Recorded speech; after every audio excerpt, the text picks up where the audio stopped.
Hello, everyone. This is DT Sports Media. I am so excited to have the one and only Jesse Jones. Yes, sir. Thanks We're for having me. so, no problem. We're so excited that you're here with us.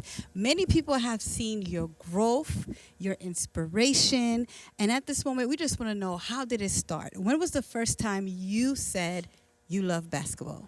I think I was like 6, but I had like my first biddy league game and with my cousin, and I kind of hit like my first game winning shot, and then I knew from there like just the feeling of the people screaming and saying good job and the pat on the back, and then just my cousin happy to see me play and things like that. So I knew right there like it was something that I wanted to do, and then it was like a hobby for a long time, and then my sophomore year in high school I was like, all right, it's time to play, because I was playing JV at the time, and I just wanted to get on varsity so bad, so I just started putting the work in. It was just about finding the people who to work out with, which was by myself. But at the time, once I became a sophomore, it was like, all right, this is what I want to do, because it was So, like up and down for until wow. my sophomore year. Well, excellent. So you started to play organized basketball in high school. Yeah, it wasn't like no, actually, I was in 7th grade, but it wasn't like I wasn't really locked in with it how I was when I was in high school. I wasn't really playing like that. Even in high school, I wasn't playing. But when I became a sophomore, it was just like, all right, do I want to do this, or do I don't want to do this? Because we got practice, traveling, and things like that. We still got school, so it was kind of something that I really had to lock in mentally with. But it was around my sophomore year, for sure. Excellent. Which high school you went to? Hudson Catholic. It was in Jersey City. Okay, Yeah. excellent. Jersey. So after high school, what did you do? So after high school, I went to a small community college in Patterson. It's called Passaic Community County College. People really didn't know about it. It was just something to go to. To kind of learn basketball like as a player, because I really didn't get to learn in high school. I was just sitting on the bench. It was just something that I took, as a stepping stone, and it was a wonder for me. I kind of took it as like, people going to doubt on me, the naysayers, the haters, and I just took it as like a learning experience, and I kind of just did it for best for me. It was like I averaged 9 my first year, and then my second year I averaged 30, led the country in scoring, so I had a couple offers, which was kind of good. So mother was struggling with, things like that with the family, so I just took a small D2 college offer, down in Connecticut, and it was all she wrote from there. Wow, excellent, excellent. I like the fact that you mentioned your family Yeah. because that's the question I want to ask you. What is your motivation? Uh, it's for a long time. It was the doubters. It was like me growing up in Irvington and growing up around the Jersey area. You get a lot of people that really don't believe in you until you do it. It's like it's that saying of it sounds crazy until you make it happen. That's kind of how it was for me. A lot of people was laughing like, oh, you ain't going D1, this and that. But the same people that say you down, it kind of like they come back around when you go up. But it was doubters for a minute, and as I got older, just being around my family, my mom, my dad, and my brother, it became my family. I wanted to make them proud, wanted to put them in a better, place than where we was living at. We was living in Irvington. It wasn't the best place, but that was my goal, to get my family out. I used that as motivation to push myself every day when I wanted to give up. Moms, she need that house one day. That was in the back of my brain. Oh, Pops want that kitchen. He a chef. He want that professional kitchen. That was in the back of my brain. I just used it. I just kept running with it. It's a different type of focus when you mentally want something. That's why my father never took excuses. Like, if you really want it, you're gonna do whatever you gotta do to do it. So that's just how it was growing up for me.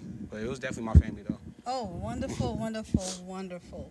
Now, we're so excited the fact that you have gone through this journey and you didn't let the naysayers stop you, and you had your motivation because of your family. So after college, what did you do? So it just became, a long journey of work. I think I started with Delson maybe like 2015, I think, or 416, one of them years. Just started grinding. I hit him up like, look, man, trying to get better, trying to work on my game. Like, anybody that gave me the opportunity, whoever it was, I was there. Because I wanted to get better that bad. To prove to people that, didn't give me a shot, wrong. That was what it was for a long time. And then once I kind of realized that it wasn't about them, that I was doing it for initiative and not for myself, it turned to just motivating myself to just be me, be the best me. So that's pretty much what it was. It took me a long time to learn it, but that's what it was. It's like 9 years of just grinding. Just different trainers. Shout out to Dell for always being there for me when I hit him up. Me and Dell was locking in for a good 2 years strong. He helped me out with my handle, just being quicker, moves and stuff like that, shooting things like that. So Delson helped me out a lot. throughout the course of the years. We don't see each other all the time, but when we do see each other, it's link up and say, "What's up, bro? How you doing? You good?" So it's just been a long, long process of just working. Just seeing a non-vision, but the vision is there. It's gonna get there. We're just gonna work. I'm not really looking for a pat on the back, or I'm looking for, oh, you really doing your thing. It's just like I already know that. The work is gonna be put in. There's no excuses.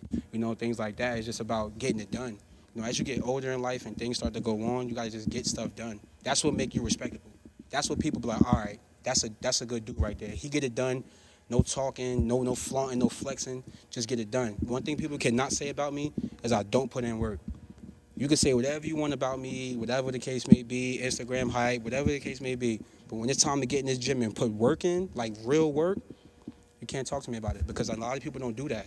And a lot of people that do get in the gym and put the work in, you see where they're going to be at. It might not happen in the first year or two. It took me 9 years ago, bro. 9 years. So at the end of the day, people would have been gave up. It's about how you want it and what you're going to do to get it. And then when you get it, you still work. My Lord. It's the same blueprint. You never change the blueprint. That's what people don't understand. You get famous, oh, you change the blueprint of what got you famous. That's what changed. You change the pattern. You keep the same pattern. You mess with the same people. You don't change it. Wow.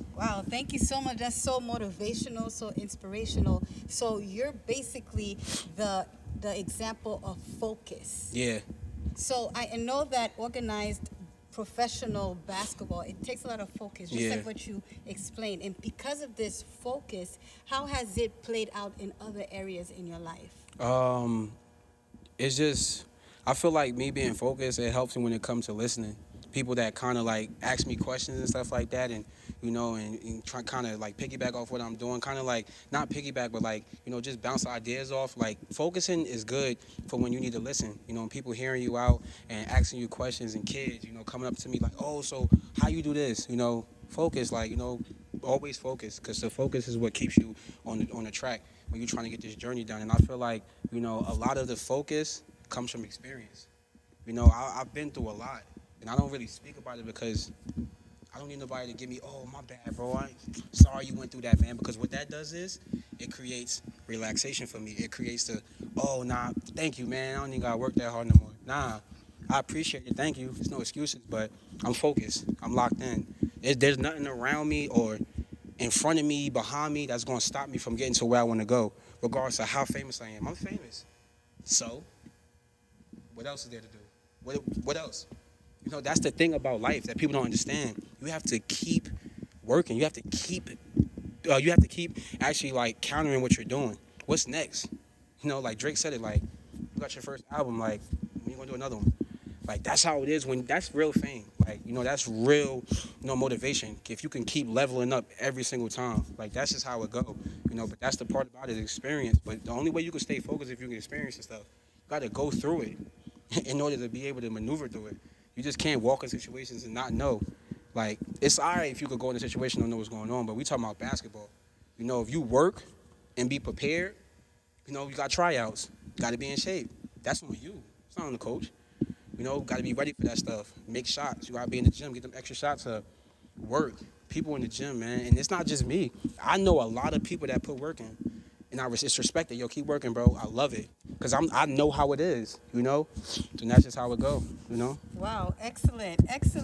Wow, you have given us a lot of food for thought, and I thank you for that. No problem. I know that you are playing professional basketball. How do you feel about that? I feel good about it. It didn't work out in my favor, because some situations you got to understand, just because it's a situation don't mean it's for you. And I feel like, when you work so hard to get where you at, you can't lower your standards just because your dream is what you want.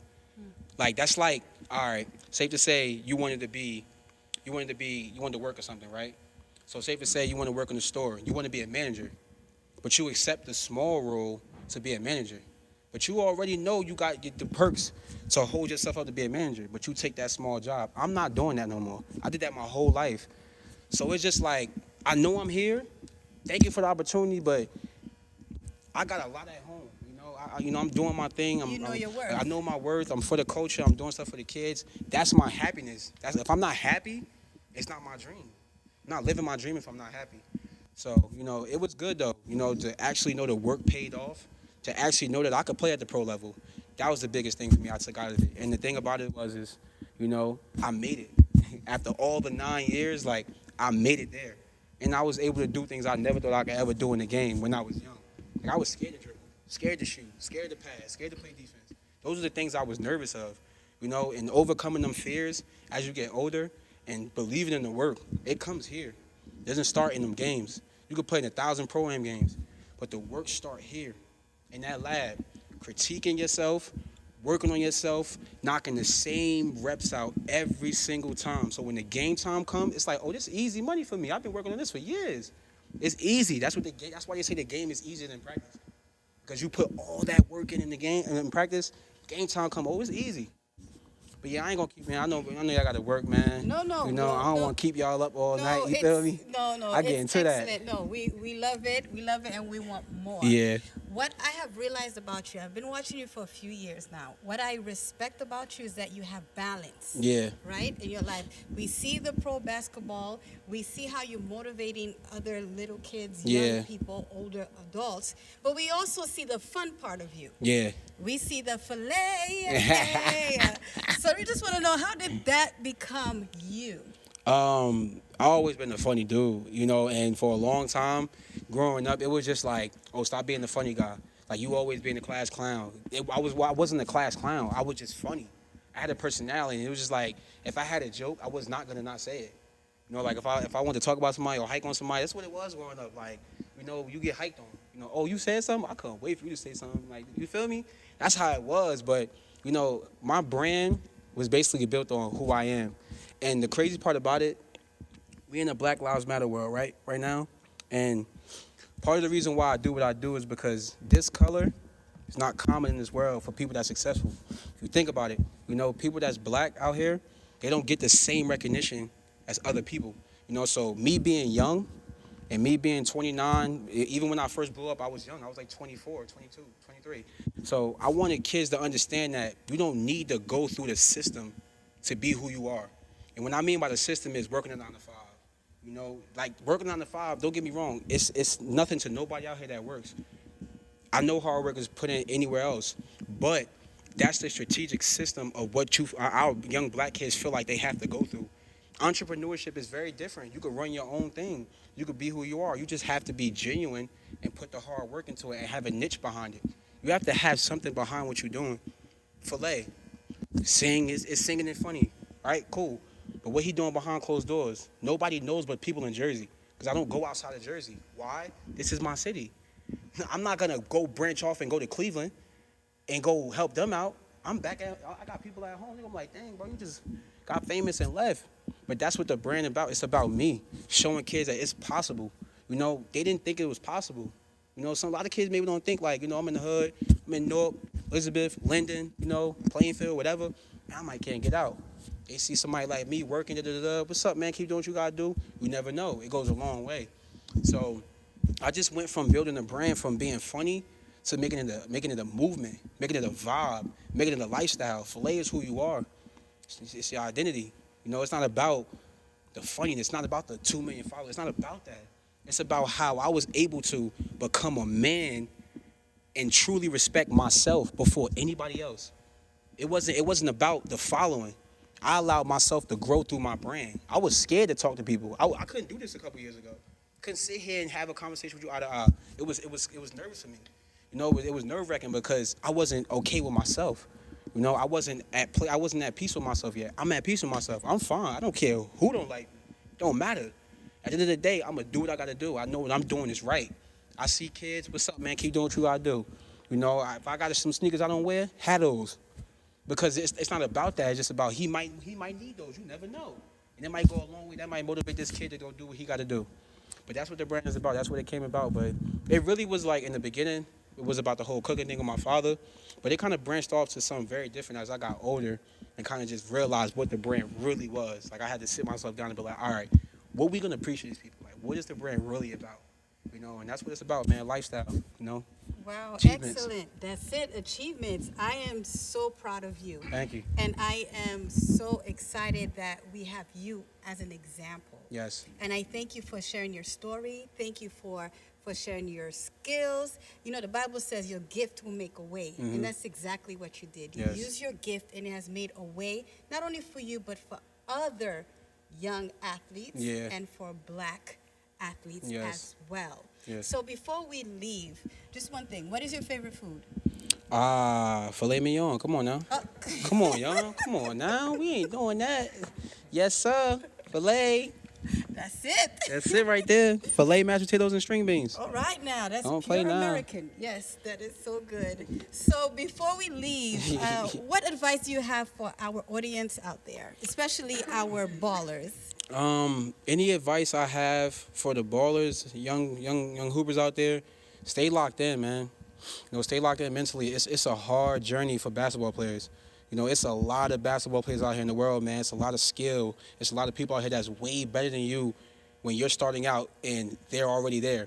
You got to understand that it's nobody's journey but yours. Stay locked in with yours. Stay hard working. You know, stay mentally focused because you can really get off track. It's temptation out here. Social media, it's a lot going on. Don't fake the funk. Make it happen. You know, that's the advice I would have for the young kids out here. You know, don't get too big on yourself. God will definitely let you know where you at. Don't talk so much. You know, be humble. You know, be mindful and be respectful to the people around you. But just stay focused. Stay locked in. Keep working hard. That's my advice to everybody because that's the blueprint I have for myself. Don't worry about nothing else. You can control your own emotion. You know, that's it. Just work hard, man. That's what this whole blueprint, this whole game plan is about. Putting that pain in when nobody watching. I'm talking about when nobody was knocking on my door, calling my phone, texting me, nothing. I was still doing the same exact thing I'm doing now. You can ask people that's in this gym right now. You can ask people that's not in this gym. They know, and that's just what it is. So for all my young bucks out there, man, stay locked in. And I'm always a question away. So y'all can always hit me. Y'all know that. Excellent, excellent. So there you have it. We have our pro basketball player right here. Shout out to Dell, man. That's it, playing overseas, and we're so happy that you are here with us, that you took this time to just spread knowledge to all of us. It's not only for the ballers, but it's for everybody who has a dream. To not stop, to focus, and even though you have haters, you know, just keep on pushing. Keep pushing. That's it. Just have a reason, a purpose, and know your gift. Listen, Jesse, thank you so much. No problem. Also known as Filayyy. Please make sure that you follow him because he is a great inspiration. May God bless you Thank in you. your journey. You're fly. Thank you. Peace. This is DT Sports Media. Love you all.